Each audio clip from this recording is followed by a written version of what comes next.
예, 시장 긴급 진단해 보겠습니다. 이제 미국에서 FOMC가 얼마 남지 않았습니다. 거시적인 시각 챙겨보셔야 되는데요. 어렵게 모셨습니다. IBK 투자증권 박옥희 투자분석 부장 나오셨습니다. 안녕하세요. 안녕하세요. 아유, 시간 내주셔서 감사합니다. 이제 거시적인 상황들 잘 체크해 보고 계신 분이신데요. 따져볼 게 많습니다. 이제 6월장 기대 반, 걱정 반 그런 상황이죠. 사실 지수만 봤을 때 코스피가요. 5월 팔고 떠나라 라는 게 무색하게 7개월 연속 양봉 마감입니다. 계속 올랐거든요. 6월도 볼 수 있을까라는 관점에서 매크로 이슈 보겠습니다. 총체적인 판단은 어떠세요? 네, 일단 저희는 6월에도 시장이 오를 것으로 보고 있습니다. 다만 저희가 이제 6월 같은 경우는 6월 중순에 주요 이벤트가 있습니다. 바로 6월 15, 16일에 FOMC가 있는데요.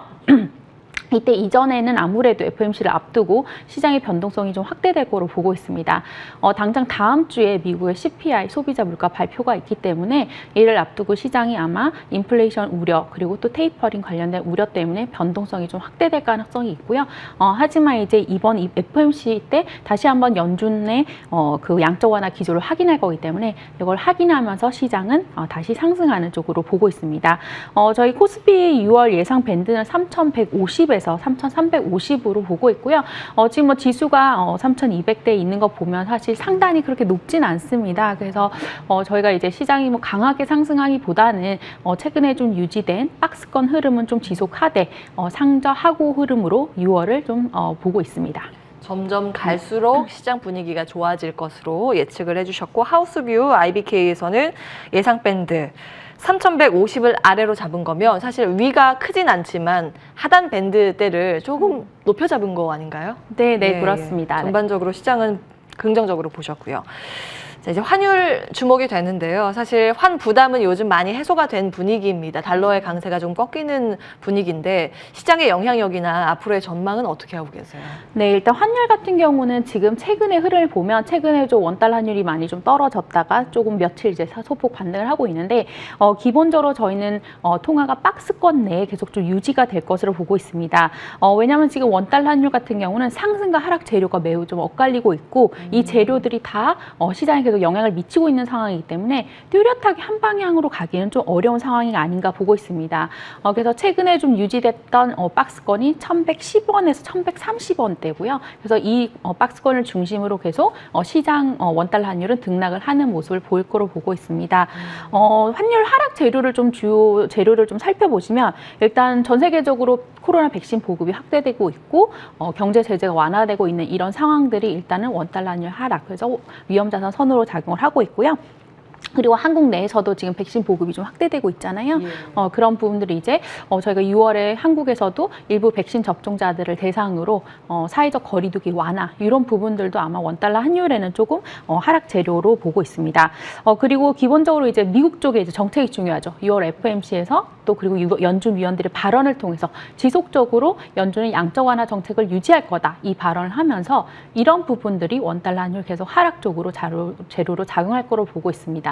하지만 이제 문제는 또 상승 재료도 계속 지속이 되고 있어요. 그래서 상승 또는 이제 지금 현재 뭐 원달러 환율이 박스권에서 좀 하단이 있기 때문에 이 하단에서 추가로 내려가는 거를 좀 제한하는 그런 요인들도 여전합니다. 바로 앞에서 말씀드렸다시피 6월 인플레이션 논란 계속 좀 지속이 될 거로 보고 있고요. 그리고 또 5월에 원달러 환율을 좀 빠르게 이제 그 하락하는데 견인을 했던 주요 재료가 뭐였냐면 위안 달러 환율이었어요. 그렇죠. 네, 그래서 한국 같은 경우는 위안 달러 환율에 지금 원달러 환율이 많이 연동돼 있기 때문에 그래서 동반 하락을 좀 했는데 아무래도 중국 쪽이 지금 경제 모멘텀이 사실 중국 같은 경우는 앞서 코로나를 겪은 만큼 빠르게 좀 경제가 회복하고 지금 경제 성장 모멘텀, 그러니까 성장률 자체는 이제 좀 떨어지는 국면이거든요. 그래서 그런 걸 감안하면 저희가 위안 달러 환율이 계속 하락하긴 힘들다. 그런 측면에서도 원달러 환율 하락은 추가 하락은 제한될 거다. 그리고 또 마지막으로 저희가 좀 봐야 될 게 지금 동남아 쪽에 계속 코로나 쪽 확산이 되고 있어서 네, 아시아권의 이제 코로나 확산 상황 자체도 원달러 환율에는 좀 어떻게 보면 하락을 제한하는 요인 될 수밖에 없다. 이렇게 보고 있습니다. 예. 인플레이션 논란이 지속될 수는 있으나 전체적으로 의견 종합적으로 보면 FOMC 의사로 공개 이후에도 연준 위원들이 친시장적인 발언, 립서비스를 해줄 거기 때문에 달러가 크게 뭐 나쁜 상황까지는 안 갈 것이라고 보셨고, 특히 원화만 놓고 보자면 백신 접종률 요즘 빠르게 올라가잖아요. 네. 그런 영향으로 원화의 강세, 결국에는 그 자금이라는 거, 유동성이라는 건 약한 데에서 강한 쪽으로 흐르게 돼 있기 때문에 우리 시장에는 좀 우호적으로 분석을 해주셨습니다. 자, 금은 어떻게 보세요? 사실 주식시장이라는 위험자산이랑 금이라는 안전자산이랑 과거에는 역의 관계로 뚜렷하게 구분이 됐는데 요즘엔 또 그렇지도 않은 것 같고요. 네, 그렇습니다. 금 같은 경우는 저희가 이제 세 가지 좀 재료가 금의 가격에 영향을 미치고 있습니다. 일단 인플레이션 관련된 논란이고요. 그렇기 때문에 최근에 이제 인플레이션 관련 이런 부분 때문에 좀 이제 인플레이션 해지용 수요로 인해서 금에 대한 투자가 늘어나고 있는 부분들이 어떻게 보면 금 가격을 견인하고 있고요. 그리고 또 하나 이제 요인은 달러 약세에 따른 금 강세, 이 부분도 이제 금 가격 상승 요인이고, 마지막으로 금은 앞서 말씀하셨다시피 또 안전자산으로 역할을 합니다. 그러다 보니까 이 세 가지 요인이 어떻게 이제 영향을 미치냐에 따라서 금 가격을 지금 견인하고 있는데, 금은 저희가 이제 단기 등락은 지금 이런 재료들로 이제 영향을 미치지만, 금의 좀 추세를 보시면 저희가 이제 미국의 실질 금리랑 금을 같이 보시면 좀 그 추세가 반대로 움직인 걸 확인하실 수 있습니다. 그래서 결국은 저희 같은 경우는 이제 미국의 실질 금리가 이제 반등을 하면, 이제 그렇게 되면 이제 금은 오히려 반대로 추세적으로 하락세를 보일 가능성이 있다. 매력이 떨어지겠죠. 네, 그렇죠. 근데 이제 연준 같은 경우 지금 현재 계속 정책 스탠스 자체가 연준은 양적 완화 정책을 유지하겠다. 그리고 이런 부분들이 있기 때문에 이런 부분은 사실 계속 이제 금 가격을 지지하는 부분이죠. 그리고 또 반대로 또 인플레 논란은 어쨌든 그런 가운데서도 좀 지속이 되고 있는 상황이기 때문에 실질 금리가 어쨌든 상대적으로 낮은 수준에서 유지된다, 이걸 감안하면 저희는 금 가격은 좀 지지를 더 받을 수 있다. 다만 이제 금이 또 이제 최근에 몇 개월 또 올랐어요. 사실 작년에 많이 올랐다 조정을 받은 후에 다시 좀 올랐기 때문에 저희가 이제 레벨 부담이 좀 사실 있는 상황입니다. 전반적으로 뭐 금을 포함해서 여러 원자재들이 지금 레벨 부담이 좀 있고, 그런 걸 감안하면 저희가 조금 조정을 받을 때 이제 좀 진입을 하는 전략으로 가야 된다 보고 있습니다. 그리고 뭐 금 같은 경우는 저희가 이제 단기적으로 좀 그런 부분도 볼 수 있지만, 저희가 이제 하반기 이제 내년을 보면서 또 금에 대한 또 투자 메리트가 더 높아질 수 있는 부분이 있다면, 만약 지금 신흥국 쪽에 지금 리스크 요인이 높아지고 있거든요. 그래서 뭐 신흥국 부채 문제나 또 신흥국의 사회 문제, 그리고 코로나의 대응력, 이런 부분 때문에 신흥국 리스크가 많이 높아지고 있어서, 만약 이 신흥국 리스크가 과거에 저희가 글로벌 금융위기 이후에 겪었던 남유럽 재정위기 같은 그런 상황까지 간다. 그러면 그럴 때는 연준이 이제 긴축을 이제 내년 올해 연말을 시작으로 이제 긴축에 대한 암시를 하고 내년에 이제 긴축을 일부 할 거기 때문에, 그런 상황에서 신흥국 리스크가 높아지다. 그럴 때는 보통 달러화하고 금이 좀 가격이 상대적으로 이제 자산 가격의 지지를 많이 받는 모습을 전통적으로 많이 보여왔습니다. 그래서 저희가 그런 상황이 벌어질 경우 금 투자를 좀 적극적으로 좀 비중 확대를 해야 되지 않나, 이렇게 보고 있습니다. 한 줄평으로 보면 신흥국에 뭔가 심상치 않다, 적색등이 들어온다, 경고가 들어온다, 그러면 금 봐야 된다라는 네네. 관점. 예. 네. 분산 투자, 자산 배분 측면에서는 여러 가지 이제 투자의 그 포트폴리오 비중들을 가지고 보셔야 되니까 한번 흐름 놓고 체크를 해보시죠. 6월 증시 이제 전반적으로 봤을 때 어떤 변수를 놓고 어떻게 대응 전략을 세워야 할까, 구체적으로 조금 더 체크를 네. 해주신다면요. 네, 앞서서 이제 제가 조금 언급을 드렸는데 6월에 가장 중요한 이슈는 6월 FOMC입니다. 사실 6월이 어떻게 보면 그렇게 이벤트가 많은 한 달은 아닙니다. 아무래도 이제 서구권은 이제 그 여름 이제 휴가 시즌이 시작되고 이러기 때문에 아무래도 이벤트가 많지 않을 수밖에 없는 시점이고요. 근데 6월 15일, 16일 FOMC가 있기 때문에 저희가 가장 이제 중요하게 봐야 되고, 이때 이제 어떤 결과가 나오냐가 이제 사실 가장 이제 주식시장을 견인할 주요 요인이 될 거로 보고 있습니다. 예. 일단은 저희가 이제 예상하기로는 기준금리는 동결할 거고 당연히, 네, 그리고 완화 기조도 현재 저희는 유지할 거로 보고 있습니다. 뭐 일각에서는 지금 뭐 테이퍼링 관련해서 이번에 좀 암시가 있지 않을까 하는 그런 시각들도 있지만 저희는 딱히 스탠스 변화가 없을 거라 보고 있고요. 다만 저희가 조금 이제 수정이 되는 부분은 경제 전망이 나오는데 거기서 물가 상승률은 조금 조정할 가능성이 있다. 왜냐하면 뭐 아시다시피 지난 4월 미국의 물가가 4.2%가 나왔죠. 그래서 다음 주에 5월 CPI가 발표되는데 예.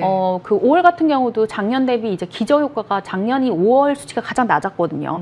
CPI 상승률이. 그렇기 때문에 5월이 기저 효과가 가장 크게 나타날 거기 때문에 그렇다면 다음 주에 저희가 확인하는 5월 CPI 역시 많이 좀 상승률이 높을 거기 때문에 그런 점을 좀 반영해서 연준이 그 경제 전망을 상향 조정할 가능성은 있다 보고 있습니다. 하지만 성장률하고 실업률 같은 경우는 현재를 유지할 거로 보고 있고요. 왜냐하면 최근에 발표했던 고용, 소비 이런 실물 지표들이 미국이 그렇게 좋진 않았기 때문에 예. 이런 걸 반영하면 성장률하고 실업률은 조정할 여지가 없다 이렇게 보고 있습니다. 그리고 더불어서 이제 시장에서 가장 주목하는 거는 파월 연준 의장의 기자회견이겠죠. 그렇죠. 역시 저희가 이제 연준 의장이 4월 지표들의 이제 일부 고용이나 이런 부분에 있어서 여전히 물가는 좀 일시적이고 그리고 고용 이런 부분들은 충분히 회복하지 못했기 때문에 현재 스탠스를 유지하겠다 이 부분을 다시 한번 강조를 할 거로 저희는 보고 있습니다. 그래서 저희가 뭐 그렇기 때문에 제가 앞서서 이제 시장 관련해서 말씀드렸을 때 예. FOMC를 앞두고는 좀 시장에서 불안감이 나타날 수 있지만 FOMC 이후에는 오히려 시장은 연준이 테이퍼링을 하지 않고 아직 암시하지 않고 지속적으로 완화 정책을 유지할 것이라는 이런 부분을 다시 한번 확인하면서 시장은 이거에 좀 하답하는 그런 움직임을 볼 거로 예상을 하고 있습니다. 오히려 불확실성이 끝나고 FOMC가 지나가면 시장은 확신으로 돌릴 거다 이렇게 보셨는데 그러면 어떻게 테마나 업종 봐야 될지 간략하게 압축해 주실까요? 네. 저희가 지금 현재 주목하고 있는 거는 이제 리플레이션 트레이드 관련해서 계속 예. 저희는 좀 주목을 하고 있고요. 그리고 사회적 거리두기가 완화되면서 이런 부분에 있어서 수혜를 받을 서비스 업종을 좀 보고 있습니다. 예. 리플레이션 트레이드 관련해서는 이제 원자재, 뭐 소재 이런 쪽이기 때문에 사실 레벨 부담이 있어서 좀 저가 매수로 이제 진입을 하기를 추천을 드리고요. 서비스 업종은 뭐 유통, 호텔, 여행 이런 업종인데요. 최근에 조금 이제 주목을 받으면서 오르긴 했지만 그래도 코로나 이전 수준과 비교해서 지금 다른 업종에 비해서는 저평가돼 있기 때문에 그런 걸 감안하면 저희가 지금도 좀 오르긴 했지만 여전히 매수할 수 있는 타이밍이지 않나 이렇게 보고 있습니다. 예. 자, 조정 시 매수 관점 리플레이션 트레이드 관련주, 유통, 호텔, 여행 이렇게 압축해 주셨고요.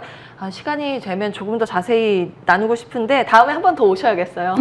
또 모실게요. 네. 예, 시간 내주세요. IBK 투자증권 투자 분석 부장과 함께했습니다. 자, 정리하면서 출발 성공 투자도 여기서 마무리하겠습니다. 네, 오늘 일단 지수가 하방 압력을 꽤 크게 받는데요. 이어지는 순서들을 통해서 좋은 선택하시기 바랍니다. 끝까지 시청해주신 여러분 고맙습니다.